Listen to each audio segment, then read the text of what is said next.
Una sa tamang balita, una sa tamang serbisyo. DZRH. 78 taon ng paglilingkod sa pagbabalita. DZRH, subok na sa balita. DZRH, haligi ng katotohanan. DZRH, makabagong bayanihan. Serbisyong tapat sa iyo. DZRH. Miyembro ng KBP, kapisanan ng mga broadcaster ng Pilipinas. MBC Network News, broadcasting nationwide, worldwide, and netwide. From MBC Manila Broadcasting Company in Pasay City, ito ang MBC Network News. Sa headlines ng MBC Network News, Metro Manila magdamag na inulan dulot ng bagyong Goryo. 19 na sasakyan nagkarambola, isa patay, bumper-to-bumper na traffic sa C5 Road naranasan. Estudyante, ginawang parausan ng manyak na katabi sa pampasaherong jeep. Away ng umano'y original at kabit sa loob ng FX, pinagpipiestahan sa social media. Tara, Pasyal na Bayan, campaign, isusulong ng DOT. Pilipinas, pasado sa Global Safety Audit. Ano ang limitasyon ng smoking ban sa Pilipinas? Alamin. Ano ang anghit at ano ang sanhi nito? Alamin. Mahigit 1,000 fans ng Linkin Park nagsagawa ng tribute concert. Regine Velasquez, inamin na muntik nang masira ang kanyang boses. Chris Aquino, itinangging babalik na siya sa ABS-CBN.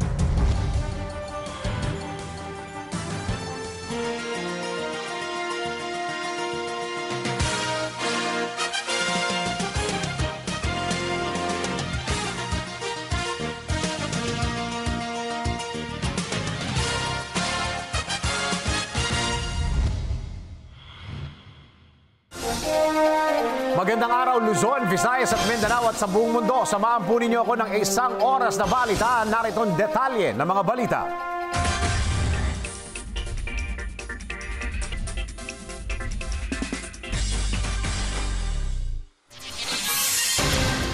Isa sa mga highlight ng SONA ni Pangulong Rodrigo Duterte noong Lunes ay nangyari. Hindi sa kasagsagan ng SONA, kundi pagkatapos ng SONA. Ito'y matapos kumprontahin ng Pangulo ang mga rallyista sa harap ng batasang pambansa.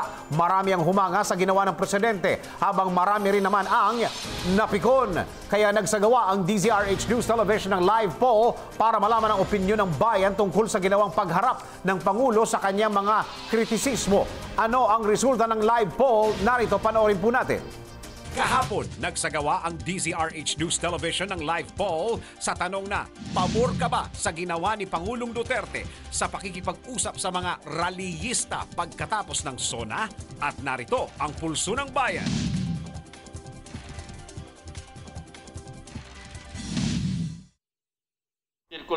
Samantala, para naman sa ating ongoing live poll, ang tanong, kung ikaw ang tatanungin, tama ba ang naging desisyon ni Pangulong Duterte na itigil na ang peace talk sa NPA? Papakita po namin sa inyo mga screens kung ilan na nagsasabi na tama lang na itigil na ng Pangulo ang pakikipag-usap sa mga rebeldeng grupo at kung ilan ang mga nagsasabing dapat pang pagbigyan ni Digong ang mga miyembro ng CPP, NPA, NDF. Makisali sa aming live poll at makialam sa mga isyu ng lipunan at ika nga, vote wisely.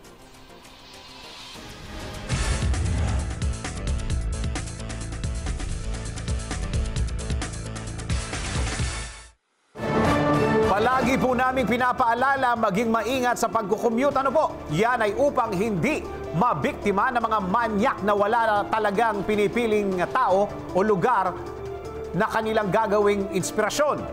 Tulad na lang na nangyari sa isang estudyante na pauwi na sa kanyang bahay nang mabiktima ng isa pang manyak.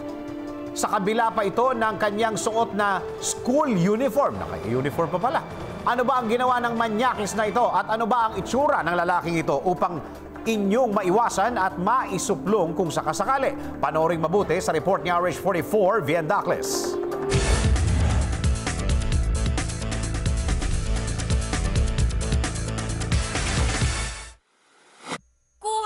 Kita sa video ang kabastusan ng lalaking ito na nagparao sa loob mismo ng isang pampasaherong jeep kung saan isang estudyanteng babae ang ginamit pa nitong tila inspirasyon sa kanyang ginagawa. Ayon sa post ng isang Cha Vinuya, kumuha at siya ring biktima, dakong alas 7 kagabi nang mangyari ang naturang pangmamanyak sa kanya sa loob mismo ng pampasaherong jeep na may rutang Manila City Hall patungong Tayuman. Katabi umano niya ang naturang lalaki na ginawa pang ipangtakip ang bitbit nitong backpack upang hindi mapansin ng ibang pasahero ang ginagawa nitong milagro. Gayunpaman, nakaramdam ang isa pang pasahero sa mga nangyayari ngunit wala itong nagawa dahil tila natatakot ito sa maaaring gawin ng manyak na lalaki kay Vinuya. Pakiramdam umano noon ni Vinuya ay wala siyang lakas upang ipaglaban ang sarili kahit ang sumigaw ay hindi umano niya magawa matapos na makita ang nanlilisik na mga mata ng lalaki. Isa pa umano sa ikinabahala ni Vinuya ay ang ibinulong ng lalaki sa kanya na huwag itong aalis at doon lamang ito sa kanyang tabi. Natapos na lamang ang kamanyakan at kabastusan nito matapos na makarating sa bababaan ng naturang lalaki. Bagamat natigil na ang ginawa ng lalaki at hindi naman umano siya nahawakan nito, matinding trauma naman ang kanyang inabot at pandidiri sa kanyang naranasan. Para sa MBC Network News, RH44, Vien Dacles, naglilingkod sa pagbabalik.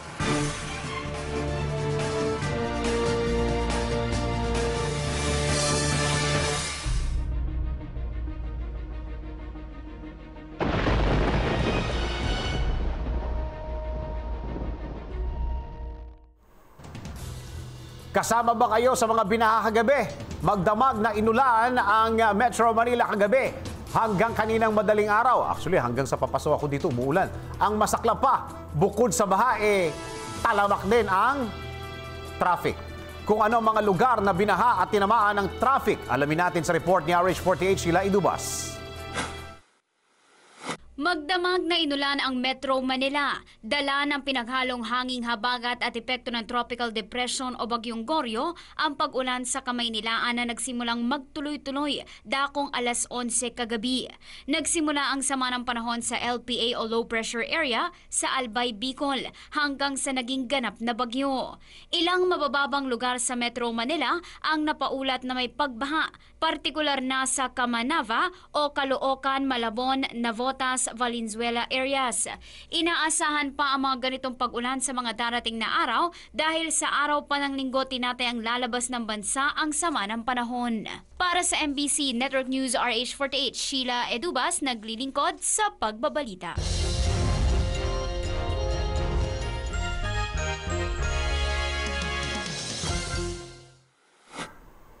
Metro Manila, inulan. Nagising ba kayo sa malakas na pag-ulan kagabi? Lalakas pa ba ang Tropical Depression Goryo at patuloy ba tayong uulanin? Alamin natin ang magiging lagay ng panahon ngayong araw na ito. Straight from Panahon TV, atid sa atin yan ni Desiree Jonyo. Desiree? Magandang araw Pilipinas, nakabantay pa rin tayo sa Bagyong Goryo sa loob nitong Philippine Area of Responsibility. Narito ang latest sa lagay ng panahon. Alas 3 ng umaga na mataan ng Tropical Depression Goryo sa layong 440 kilometers northeast ng Borongan City sa Eastern Samar. Taglay nito ang hanging abot ng 60 kilometers per hour at bugsong 75 kilometers kada oras. North-northwest ang pagkilos ng bagyo sa bilis na 15 kilometro bawat oras. Ayon sa Pag-asa, mababa naman ang tsansa na tumama sa kalupaan ng bagyo pero sa ngayon, pinalalakas nito ang habagat o southwest monsoon. Sa mga susunod na oras, maulap na kalangitan at may hinahagang katamtamang pagulan ang iiral sa Metro Manila, Ilocos Region, Calabarzon, Mimaropa, Bicol Region, Zambales, Bataan, Aurora, Visayas at Caraga. Bahagya hanggang sa maulap naman ang magiging lagay ng kalangitan at posible ang mga pulupulong pag-ulan o mga pagkidlat at pagkulog sa natitirang bahagi ng ating bansa. At para kumpletuhin ang taya ng panahon, silipin natin ang forecast para sa mga piling lungsod ng ating bansa. Sa Cabanatuan at Dumaguete, may maaliwalas na panahon na mangiiral. 25 hanggang 33 degrees Celsius ang temperatura. Maulan naman ang magiging lagay ng panahon sa Kalayaan, Calapan at Rojas. Ang Catbalogan at Surigao, rainy Wednesday din ang mararanasan. Magdoble ingat sa inyong pagbiyahe. Bahagya hanggang sa maulap na kalangitan naman ng iiral sa General Santos, Tagbilaran at Tipolog, ibig sabihin magpapakita si Haring Araw pero paghandaan ang mga pulupulong pag-ulan o mga pagkidlat at pagkulog. Yan muna ang latest mula rito sa Pag-asa Quezon City. Ito po ang Panahon TV kung saan walang pinipiling panahon ang pagbibigay impormasyon. Ako po si Desiree Jonio. Magandang araw po sa inyo at balik muna tayo sa studio.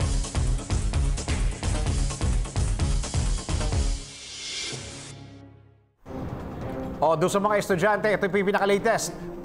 Narito po ang mga nagsuspinde ng kanilang mga klase ngayong araw dahil sa walang tigil na pag-ulan. Okay, unahin na po natin ito. Cavite, all levels Malabon City, all levels public at private schools. Sa Navotas naman, preschool hanggang senior high school, public and private po yan. Sa Valenzuela City, preschool hanggang senior high school, public and private. Sa Caloocan City naman, all levels, public at private.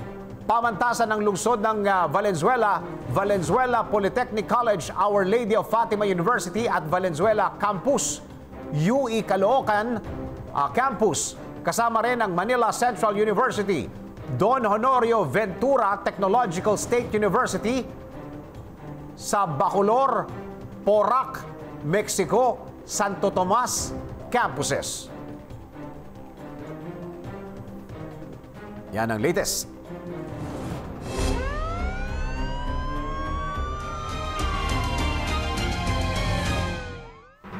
Samantala, 150 bahay nasunog. Babala sa mga magulang dyan po at maging sa mga anak. Maging maingat po tayo kapag umaalis ng bahay at siguraduhin po na walang may iwang bukas na kalan o kandila para makaiwas sa sunog. At hindi magaya sa 150 kabahayan sa Malabon na tinupok ng apoy. Grabe, tag-ulan pa yan ha. Kung may mga nasaktan ba sa insidente, alamin natin sa report ni RHO9, Sunny Casulia. Sumiklab ang malaking sunog na tumupok sa daan-daang bahay kahit na tuloy-tuloy ang pag-ulan sa Malabon kaninang umaga. May 150 bahay ang pinangangambahang natupok ng malaking residential area sa Dulong Herrera Street, Barangay Ibaba, malapit sa isang bahagi ng Tulyahan River kaninang dakong alas 5 ng umaga. Damay din ang maraming bahay sa Barangay Concepcion na kalapit ng Barangay Ibaba. Mabilis na kumalat ang sunog sa magkakatabing bahay na pawang gawa sa light materials habang nahirapan din ang mga bumbero at fire volunteer sa pag-apula ng apoy dahil sa makitid na mga daan. 2 residente na tumutulong sa pag-apula ng apoy ang napaulat na nasaktan at kinakailangan dalhin sa pagamutan. Isang building din sa lugar na napabalitang may natrap sa loob ang pinasok ng mga bombero para iligtas ang mga naipit na residente. Isang aling feli na may-ari ng bahay na sinasabing pinagmula ng sunog ang inabot ng 2nd-degree burn sa katawan. Nomads ang tuloy-tuloy na pag-ulan sa laki ng sunog sa Malabon ang mabilis na kumalat at lumamon ng mga bahay bago na kontrol ng mga bombero dakong pasado alas 8 na ng umaga. Para sa MBC Network News, RH9, Sunny Casulia, naglilingkod sa pagbabalita.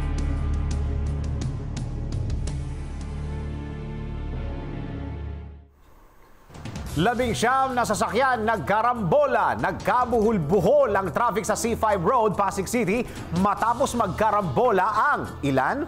11 na sasakyan nga lang. Kung ano ang sanhi ng banggaan at naapektuhan ang 11 na sasakyan, alamin natin sa report ni RH44, Vien Dacles. Patay ang isang rider na naipit sa karambola ng 11 na sasakyan na nag-iwan ng grabing traffic sa north at southbound lane ng C5 Road. Kinilala ni Senior Superintendent Orlando Yebra, hepe ng Pasig City Police, ang namatay na si Jeffrey Lianza na inabot ng mabigat na pinsala sa katawan nang pumailalim sa truck ang dala niyang motorsiklo. Meet siya ng madugong karambola nang mawalan umano ng preno ang truck at tinuhog ang northbound patungo sa southbound lane ng C5 Rosario Ortigas flyover dakong alas 10:20 ng umaga kahapon. Dahilan para magbara ang northbound at isang lane lang ang pwedeng daanan sa southbound lane. Naipit at nasira sa karambola ang 3 truck, 4 na van, isang taxi, isang Ford Mustang, isang Toyota Innova, isang Toyota Land Cruiser, isang Toyota Super Saloon, isang Mitsubishi Adventure at 3 motorsiklo. Nagresulta sa grabing traffic ang mga naghambalang na sasakyan sa flyover dahil pahirapang makadaan sa northbound lane ng C5 Road Rosario Ortigas area. Tuluyang natanggal ang mga nakahambalang nasasakyan dakong 1:20 na ng hapon pero napakarami ng motorista ang naperwisyo sa matinding traffic. Para sa MBC Network News, RH44, Vien Daclas, naglilingkod sa pagbabalita.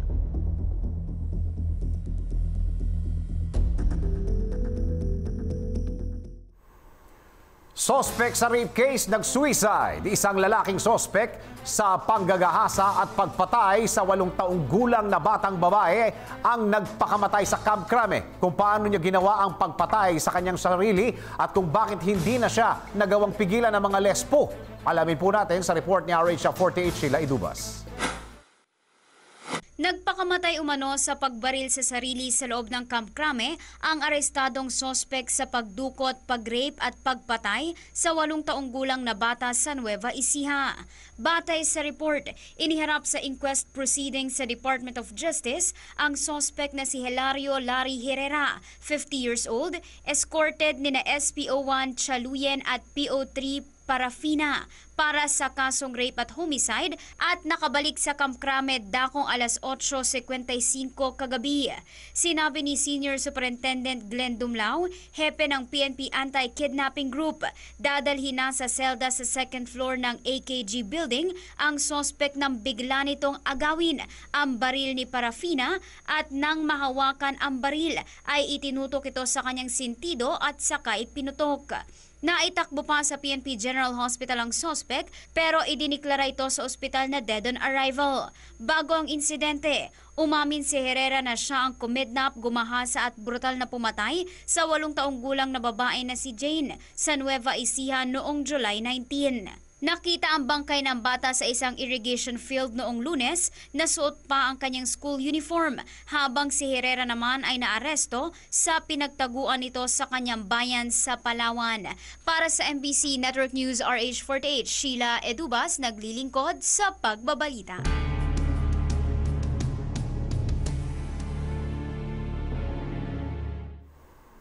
Amy Marcos humarap na sa Kamara. Matapos ang ilang beses na pagbabanta ng Kamara, dumalo na rin si Governor Amy Marcos sa pagdinig tungkol sa Ilocos 6. Kung ano ang mga tinalakay sa House Inquiry. Alamin po natin sa report ni RH48 Sheila Idubas.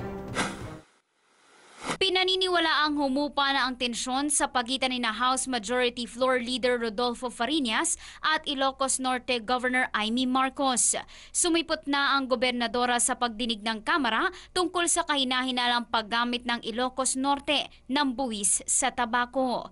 Ginawa ni Governor Marcos ang desisyon sa harap ng banta na siya ipakontempt at ipakukulong ng kapulungan kapag inisnabang inquiry ng House Committee on Good Government and Public Accountability. Bilang tugon, hiniling ni Fariñas sa chairman ng panel na si Surigao del Sur Representative Johnny Pimentel na palayain na ang 6 na opisyal ng pamahalaang panlalawigan ng Ilocos Norte na ipinakulong ng kapulungan dahil sa pagtangging makipagtulungan sa pagdinig. Humingi naman ng paumanhin si Marcos sa Kongreso sa ipinakalat niyang peking balita na binayaran ng Liberal Party ang Kamara para piliting ipaaresto siya at ipakulong. Kasama ng Ilocos Norte Governor na dumating sa Kongreso, si dating Senate President Juan Ponce Enrile na tumatayong legal advisor. Dahil din sa pagsipot ni Ms. Marcos sa hearing ng Kamara, inalis na ni Fariñas ang contempt charge sa tinaguriang Ilocos 6 na sina Ilocos Norte Provincial and Planning Development Unit Chairperson Pedro Agkawili, Provincial Treasurer Josephine Kalahate Accountant Edna Batulayan, Provincial Budget Officer Evangeline Tabulog at Treasury Employees Janidine Hambaro at Encarnacion Gaor. Samantala, full force naman ang mga supporter ni Governor Marcos na nagtungo at nagprograma sa labas ng Batasang Pambansa Complex bilang suporta sa tinawag nilang pag-iipit sa gobernadora dahil lang sa politika.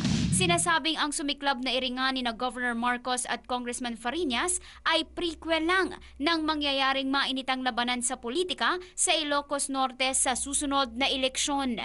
Para sa MBC Network News RH48, Sheila Edubas naglilingkod sa pagbabalita.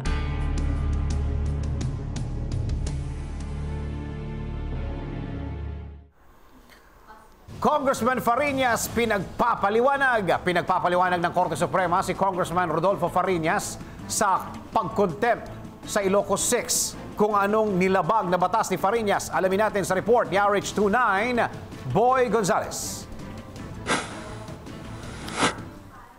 Supreme Court ang dalawang kongresista at isang opisyal sa Kamara de Representantes sa petisyong sinampan ni Ilocos Governor Amy Marcos at ng tinaguriang Ilocos 6. Partikular na pinasagot ng Supreme Court sa petisyon sina Ilocos Norte First District Representative Rodolfo Fariñas, Surigao del Sur Representative Johnny Pimentel, na Chairman ng House Committee on Good Government and Public Accountability at retired Lieutenant General Rolando de Tabili na Sergeant at Arms ng Kamara de Representantes. Sa buong araw din isang ibinigay ng korespema sa kampo ng mga respondent para magsumite ng kanilang komento. Sa petisyon ni Marcos at iba pang petitioner magpalabas ng Korte Suprema ng PRO na titigil sa pag-iimbestiga ng House Committee on Good Government and Public Accountability sa tobacco, excise at tax fund. Hiniling din nila na sa Supreme Court na hawakan ang kaso ng writ of habeas corpus na kanilang unang idinulog sa Court of Appeals at iniuto sa pagpapalaya sa Ilocos 6 sa magitan ng pagpapalabas sa writ of amparo. Ang Ilocos 6 naman empleyado ng local government ng Ilocos Norte ay iniutos na makulong sa Kamara noong Mayo 29 matapos hindi magustuhan ng mga kongresista. Sagot nila tungkol sa mga biniling sasakyan na pinaggamitan ng tobacco excess tax fund na nagkakalaga ng 66.45 million pesos. Sa pagdinig sa Kamara kung saan kasama sa dumalo si Governor Marcos ay iniutos na rin ng paglaya sa Ilocos sa binawi na rin ang ipinataw na sa kanila na contempt order. Kuya Boy. Yes. Ewan ko kung napakinggan mo yung report ni Sheila. Ano ba ito? Parang teaser lang ba ito sa sa eleksyon dahil magkalaban daw sila sa pagka-governor sa eleksyon? Oo. Dahil sa parang yung ang reaction na rin ni Governor Amy Marcos yan nakalipas na magsagawa sila ng presko sa Maynila na mukha yung anak ni Congressman Fariñas tatakbo ata sa First District. Yun ang dahilan. Kaya pero binawi na yan at sinabi nga ni Governor Amy Marcos na yun na talaga ang dahilan, yung motibo ay politika, kaya yun ang dahilan, kaya iniimbestigahan yung anomalya daw doon sa pondo ng tobacco. Oo nga eh. Kahapon nga, medyo, ewan ko lang kung ako, nagulat talaga ako na ang abogado niya si dating Senador Juan Ponce Enrile, tapos nakatabi pa sa kanya itong si Imelda Marcos. Matindi. Ibig sabihin, kaya yun, pinalaya na rin kahapon. Oo nga. yung Ilocos 6, tinaguri ang Ilocos 6. Oo nga. Konti lang yung linya ni Senator Enrile, pero matindi. hindi pa halos nasasalita alam na. Lahat nakatingin sa kanya eh. Pati to si Congressman Fariñas nakatingin eh. Okay, maraming salamat Kuya Boy. Sige ka, Dennis, Sige po. wala nang pasok na ngayong tanghali. Sa-announce lang ni School Superintendent Wilfredo Cabral na Maynila, preschool at high school. Ngayong tanghali, pinauwi na yung mga estudyante, private at saka public. Dahil sa tuloy-tuloy yung pagbuhos na rin ng ulan. Anong school yun? Anong school, Kuya Boy? Anong school? Public at saka private. Maynila. Okay. Maynila. Preschool at saka high school. Yan ang sabi ni Dr. Wilfredo Cabral, ang School Superintendent. So, ibig sabihin ng college lang ang may pasok? So yung college lang ang gawa sa plastic dahil akala nila hindi mababasa yung college. Alam na. Oo nga eh. Yan ang kinasasama ng loob ko, no? Ako'y college eh. Akala yata nila sa atin eh, gawa sa plastic at hindi mababasa. Hindi rin babahain. Hindi rin babahin.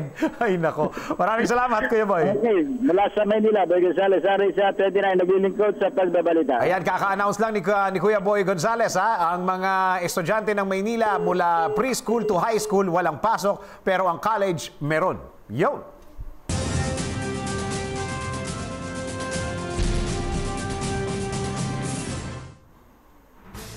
Balikbayan boxes, libre na. O baka kalain nyo, pinamimigay yung mga balikbayan boxes. Ito, good news po ito para sa mga may kamag-anak sa ibang bansa. Ito, naabot ng broadcast natin. Libre na ang pagpapadala ng balikbayan boxes basta't kung ano ang mga limitasyon ng bagong direktiba ng Bureau of Customs. Ito yung tax yata, no? Oh, yung tax mismo, hindi yung bayad nung pero yung tax yata. Pero para mas malaman natin ng buo, alamin po natin sa report ni RH Show 9, Sunny Casulia. Simula sa Agosto, libre na sa buwis ang padalang balikbayan box kung ang halaga ng laman ay hindi hihigit sa 150,000 piso. Ipatutupad na ng Bureau of Customs at ng Department of Finance ang utos ni Pangulong Duterte na paulanan ng biyaya ang OFWs at balikbayans batay sa patakaran. Libre na sa buwis ang padalang balikbayan box ng mga Pinoy sa abroad at OFW pero hindi dapat humigit sa 150,000 piso ang halaga ng laman ng box at limitado ang pagpapadala sa 3 ulit lang. Ibig sabihin, ang bawat padalang box na ang laman ay higit sa 150,000 piso ang halaga ay subject na ng buwis, gayon din ang pag-apat na beses ng pagpapadala. Ang hakbang na ito ay patutupad ng BOC sa utos ng Finance Department alinsunod naman sa direktiba ni Duterte na mas maraming pribilehiyo para sa balikbayans at OFWs. Para sa MBC Network News, RH9, Sunny Casulia, naglilingkod sa pagbabalita. SONA 2017, ulat ng Pangulo, DZRH, special coverage. Tungkol pa rin ito sa SONA, Direk Brillante Mendoza, pinuna. Umani ng puna ang ginawang pagdirek ni Brillante Mendoza sa SONA ni Pangulong Rodrigo Duterte. Kung bakit agaw atensyon ang mga camera angles ni Direk Brillante, ay alamin din natin ang report o yung angle ni RH 44 Viendacles. Sinita ng netizen ang mga kuha o anggulo ng live camera kay Pangulong Duterte sa kanyang mahigit 2 oras na SONA. Ang produksyon ng SONA ay sa direksyon ng award-winning director na si Brillante Mendoza. Binaha ng iba't ibang puna ang social media dahil sa mga camera pan o angle na iniutos ng veteranong direktor. Ayon sa mga netizen, na-distract sila sa masyadong pag-zoom o close-up sa mukha ng Pangulo na kitang-kita na ang mga butas o pores. May ilan namang nagsabi na nainis sila sa maraming shots kaya lumipat na lang sila sa pakikinig ng radyo. Pero may ilang netizen naman ang humanga sa anilay kakaibang camera shots o focus ni Mendoza sa presidente. Paliwanag naman ng sikat na direktor, nais niyang ipakita ang sincerity ng Pangulo sa pamagitan ng mga close-up shots at tight focus. Para sa MBC Network News, RH 44, Viendacles, naglilingkod sa pagbabalita.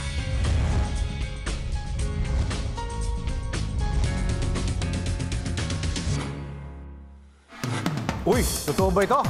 Boses ni Regine Velasquez, inamin na muntik ng masira. Boses ni Regine. Alamin po natin kay RH 43, si Rocky.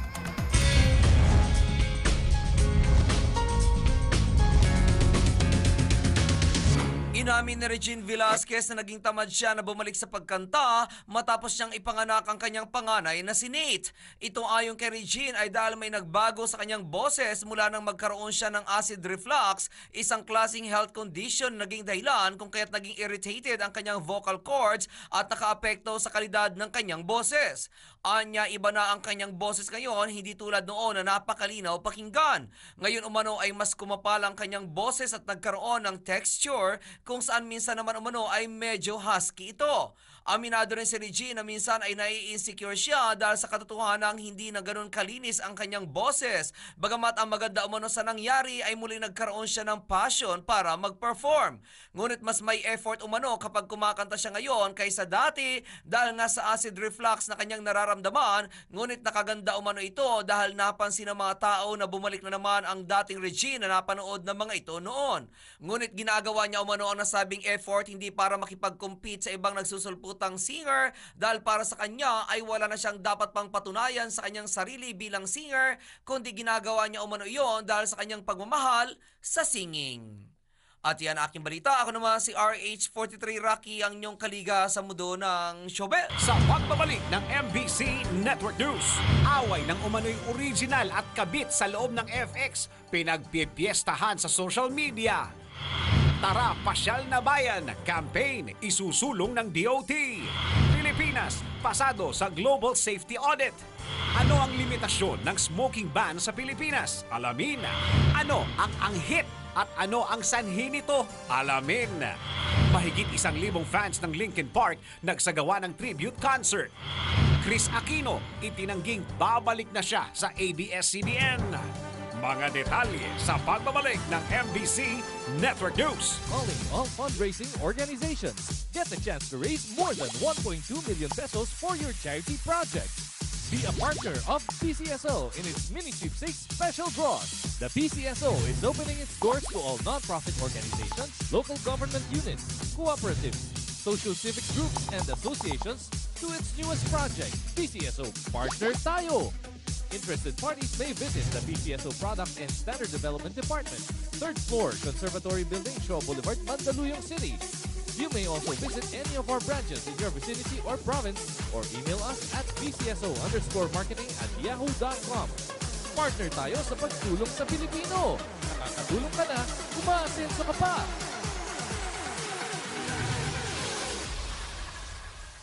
Sa PCSO, bawat taya para sa kawang gawa. Ang bango-bango, ang bango-bango, ang bango ng detergent ko. Ayon sa research, halos 80% ng mga misis mas gusto ang bango ng Pride with Fabcon kaysa leading brand even after 24 hours. Dahil ang Pride may tuloy bango microbeads para sa bangong tuloy-tuloy buong araw. Tuloy-tuloy bango. Kaya misis, tuloy na sa Pride with Fabric Conditioner. Tuloy-tuloy bango ng Pride with Fabcon. Ituloy ang bango with Pride. Loyal ka ba sa toothpaste mo? Sa blind toothpaste test, malalaman. Excuse me, anong toothpaste ang ginamit niyo? Eddie, yung lagi ko ring gamit. Unique pala. Mali tayo. Ayon sa research, 6 out of 10 Filipinos nagkamali din. Parehong nabibigay ng maximum fluoride protection, fresh breath, healthy gums at approved ng Philippine Dental Association. Parang toothpaste ko. Pero ang unique, mas affordable ang presyo. Mali na naman tayo. Dahil hindi unique ang toothpaste mo, try mo po. Unique, it's your toothpaste at your price. PCS. Get ready for an intense, extreme, exciting experience. Here's PCSO's newest, biggest game ever. The Ultra Lotto 658 for only 20 pesos per combination. 50 million pesos is at stake. Pick 6 numbers from 1 to 58. Hit the jackpot and be an ultra millionaire of 50 million pesos. Exciting consolation prizes await you ranging from 20 pesos up to 280,000 pesos. More numbers, bigger prizes. See posters and print ads for details. Sa PCSO, bawat taya para sa kawang gawa. Ang bango-bango, ang bango-bango, ang bango ng detergent ko.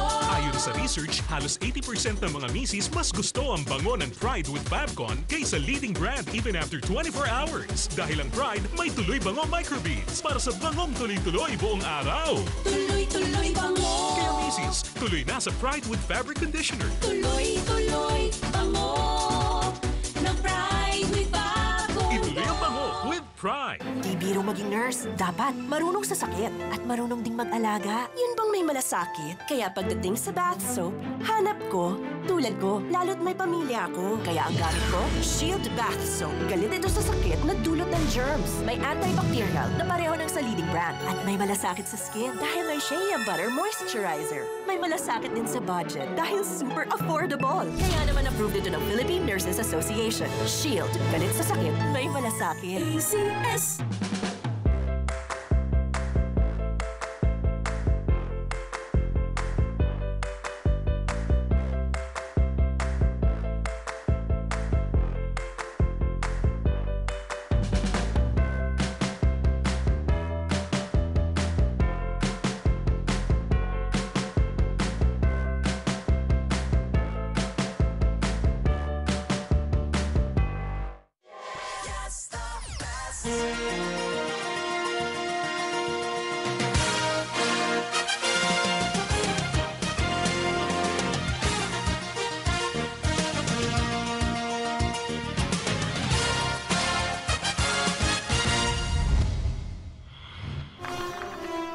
Tuloy ang mga balita sa MBC Network News.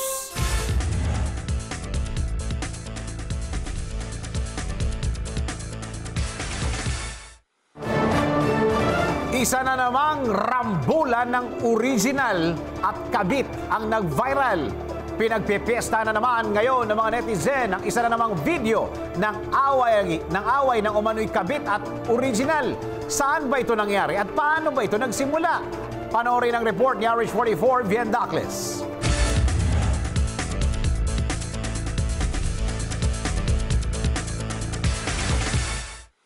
Viral ngayon sa social media ang aktwal na kuha ng panggigigil at pananambunot ng umano'y misis sa umano'y kalaguyo naman ng asawa nito sa loob mismo ng isang UV Express van. Ayon sa video uploader na kinilalang si Cristina Buencamino, sumakay siya noon ng FX pauwi ng kanyang bahay nang bigla na lamang ay gumawa ng eksena ang isang babae na may kalong-kalong na isang batang babae na umano'y anak nito at walang habas na sinambunutan ang isa pang babae na nakasakay sa passenger seat sa tabi ng driver. Napag-alaman na umano'y kabit ang nasabing babae na kinilalang si Sheila May Antonio de Milo. Sa video, makikitang nagngingit-ngit sa galit ang nagpakilalang asawa na umano'y kinakabit naman ni de Milo. Dahilan kung kaya't hindi nito napigilang higit-higitin ang buhok ng umano'y kabit at nalimutang kasama pala nito ang kanyang anak. Sinasabi rin ng umano'y original na asawa ang ginawang pagsira umano ni de Milo sa kanyang pamilya at dahilan kung bakit walang kinikilalang ama ngayon ang anak nito. Dahil sa mainitang eksenang ito, nagawang kunan ito ng video ni Buencamino, ngunit hindi na nito mapigilan pa ang buhos ng damdamin ng umano'y original, gaya naman nagpatuloy ito sa pananakit sa umano'y kabit ng kanyang asawa. Dahil dito, nagpababa na lamang sa tabi ng kalsada si de Milo upang lumayo at mapigil na sa pananakit ang umano'y original. Ngunit bago pa ito tuluyang bumaba ng FX, nagawa pa ni de Milo na sabihing siya ang tunay na mahal ng lalaking kapwa nila minahal, kaya naman ito bumalik sa kanya. Sa kabila nito, tanging salitang buwisit na lamang ang naisagot ng umano'y original. Dahil sa bilis ng pag-viral ng nasabing video sa social media, halo-halong reaksyon ang inabot ng magkabilang panig kung saan nahati ang opinyon ng mga netizen. Mula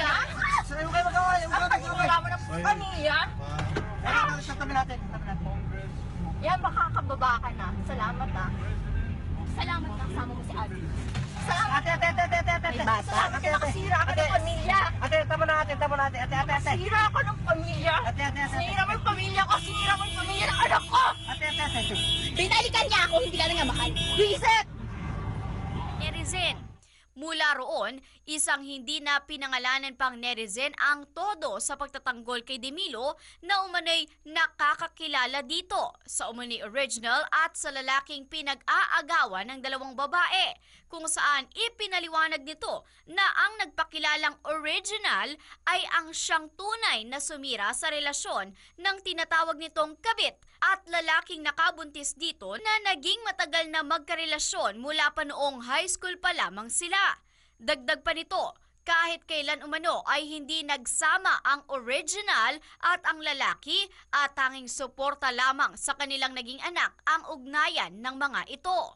Agad ding sumaklolo ang nakababatang kapatid ni Demilo na kinilalang si Antoinette na nagpatotoo naman sa naunang post ng naturang netizen na nagsabi pang hindi naman umano kasal ang nagpakilalang original sa lalaking pinag-aagawan nito at ng kanyang ate.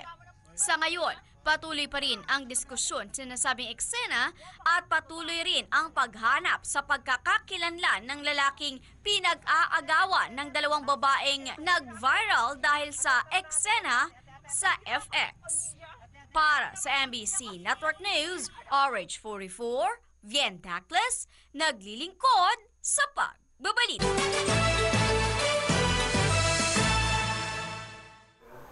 Okay. Bagong kampanya ng DOT.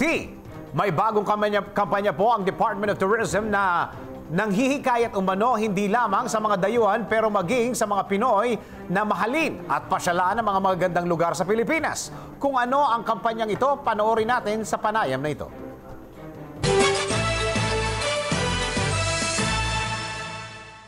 Target ngayon ng Department of Tourism na isulong ang kampanyang Tara Pasyal na Bayan. Sa panayam ng DZRH kay DOT Promotions Head Cesar Montano, sinabi nito na sa pamamagitan ng nasabing kampanya, may himok ang mga Pinoy na libutin ang sarili nilang bayan at mas mahalin ang Pilipinas. Yung pong TPB is Tara Pasyal na Bayan. Kayo po ay dapat maging kasama namin, maging part ng TPB. Hindi po ako lang ang nagpo-promote nito. Dapat po kayo po yun, nagpo-promote. And kasi dapat dito nyo po mapapakita kung tunay ang inyong pagmamahal sa bayan, tunay na gusto nyo magbago ang bayan natin para po sa mabuti, dapat tulungan nyo po ako. Pero magmamasyal po kasi. Puntahan nyo. Bago kayo pumunta ng mga Singapore, Malaysia, ng mga Hong Kong na yan, dito nyo muna po gastusin sa bansa natin yung pera nyo. Total, pag ginastos nyo yung bawat peso ninyo, ang nakikinabang po Pilipino. So puntahan nyo po. Tara, pasyal na bayan po. Samantala, nang tanungin naman kung nakaka-apekto ba ang gulo sa Marawi sa pagpo-promote ng Pilipinas sa mga banyaga, ito ang sagot ni Cesar. So what's happening in Marawi, it's nothing new to our president. At abangan mo lang, of course, hindi naman mangyayari ng 3 nights lang yan, 3 days yan. Abangan natin kung paano maayos yan. And I'm very confident about his leadership.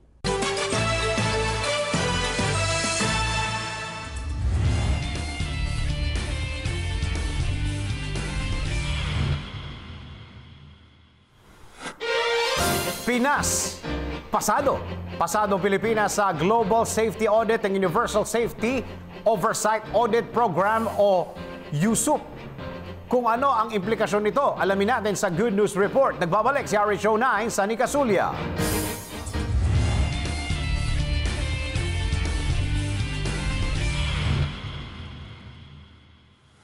Pasado ang Pilipinas sa Global Safety Audit ng Universal Safety Oversight Audit Program o USOP ayon sa Civil Aviation Authority of the Philippines o CAAP.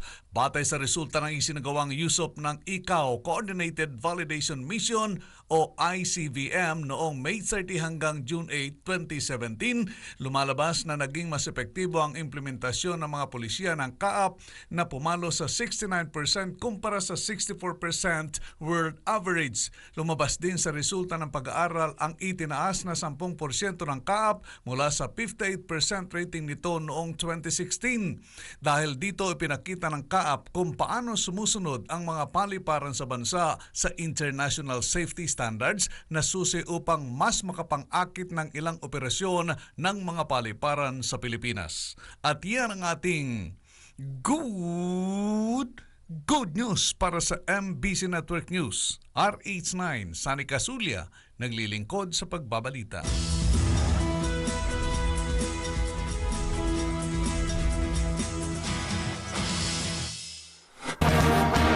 Para sa mga nagyoyosi dyan, ito, ngayong ipinatupad na ang smoking ban sa buong bansa. Saan na lang nga ba pwedeng magsigarilyo?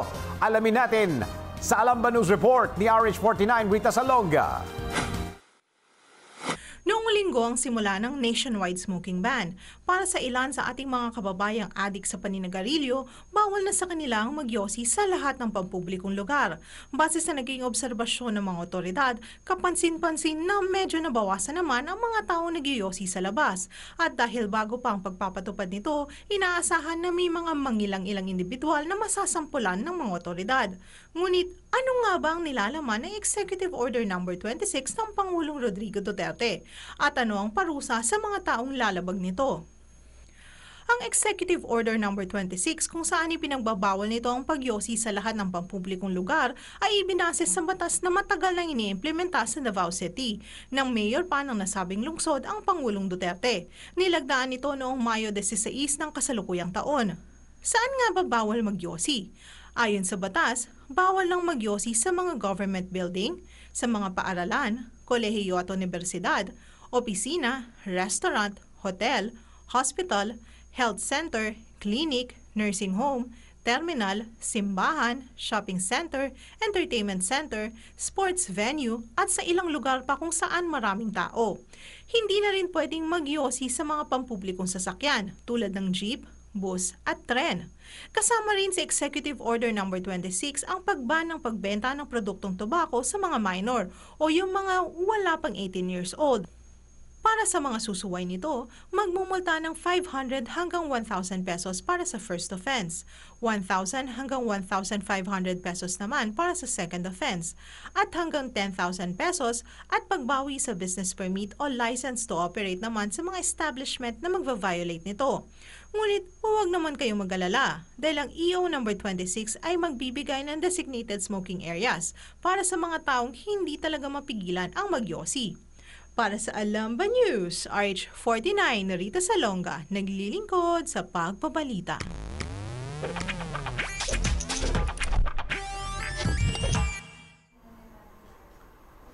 Amoy anghit ka ba? Amoy anghit ba ang iyong kaibigan? Pero nahihiya kang sabihan siya dahil natatakot ka na baka ma-offend o magkagalit kayong dalawa. Pwes, itag mo na lang. Parang ganun din yun. Itag mo na lang yung friend mo na yan para malaman niya ang dapat niyang gawin at masolusyonahan na rin ang inyong matagal na pagtitiis sa kanyang amoy. Narito sa ating PS, I Tag You!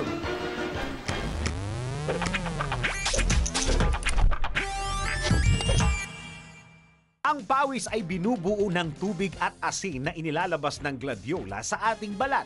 Ang fresh sweat ay hindi mabaho, ngunit ito ay bumabaho dahil sa bacterial decomposition na nakadikit na sa ating katawan. Kadalasan, ang tawag dito'y anghit. Ang anghit o body odor ay karaniwang nakukuha kapag ang isang tao ay emotionally stressed. Maaari rin itong makuha sa pagkain ng sibuyas at bawang at ang pagiging madumi sa katawan. Karaniwan na ang bad odor sa mga teenagers dahil sa kanilang hormonal changes at naging mas aktibo ang kanilang sweat glands. Kung kaya't kadalasan na ang nagkakaroon ng di ka nais-nais na amoy ay ang mga pawisin. Narito ang maaaring maging lunas sa iyong anghit.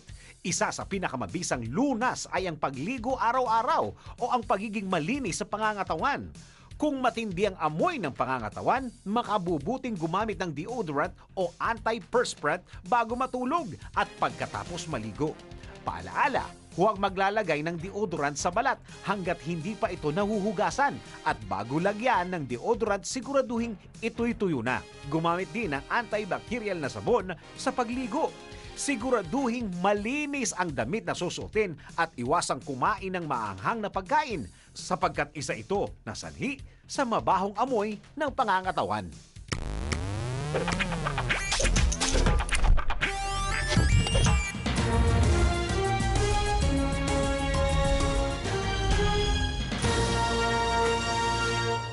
Nagsagawa ng tribute concert ang nasa 1,000 fans ng Linkin Park matapos ang pagkamatay ng lead singer na si Chester Bennington. Natagpo ang nakabigti sa loob ng kanyang bahay sa Los Angeles, California si Chester, 41 years old, may asawa at 6 na anak.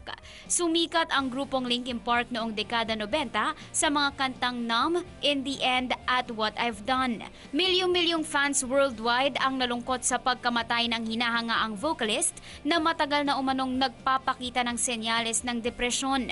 Sa katunayan nito lamang February, nabanggit umano ni Chester sa isang interview na hindi maganda ang takbo ng kanyang buhay.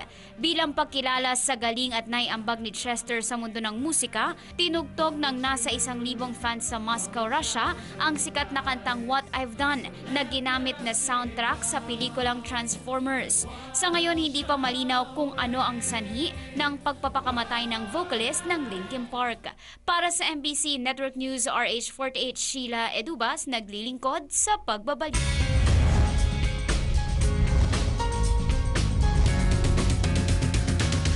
Inamin ni Regine Velasquez na naging tamad siya na bumalik sa pagkanta matapos niyang ipanganak ang kanyang panganay na si Nate. Ito ayon kay Regine ay dahil may nagbago sa kanyang boses.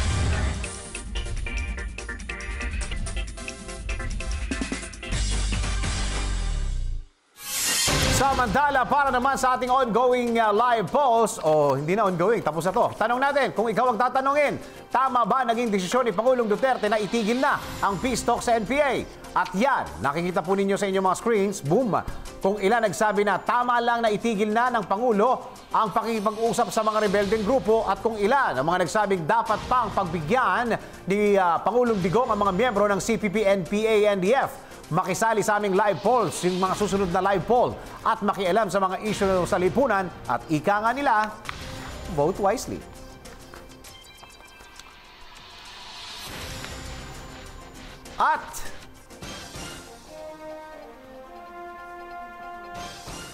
At yan ang kabuuan ng mga balitang inihatid namin sa inyo, isang oras na balitan. Mga impormasyong dapat ninyong malaman saan mang sulok ng mundo sa ngalan ng bumubuo ng MBC Network News. Ako po yung lingkod sa pagbabalita. Ako po si Dennis Antenor Jr. Bukas, alas 12 ng tanghali, tuloy-tuloy ang ating balitaan dito lamang sa MBC Network News.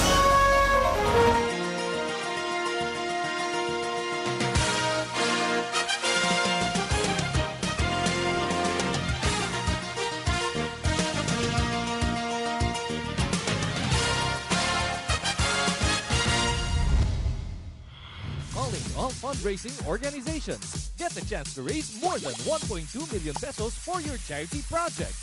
Be a partner of PCSO in its mini sweepstakes special draws. The PCSO is opening its doors to all non-profit organizations, local government units, cooperatives, social civic groups, and associations to its newest project, PCSO Partner Tayo. Interested parties may visit the PCSO Product and Standard Development Department, 3rd floor, Conservatory Building, Shaw Boulevard, Mandaluyong City. You may also visit any of our branches in your vicinity or province or email us at pcso_marketing@yahoo.com. Partner tayo sa pagtulong sa Pilipino. Nakakatulong ka na, umaasenso ka pa.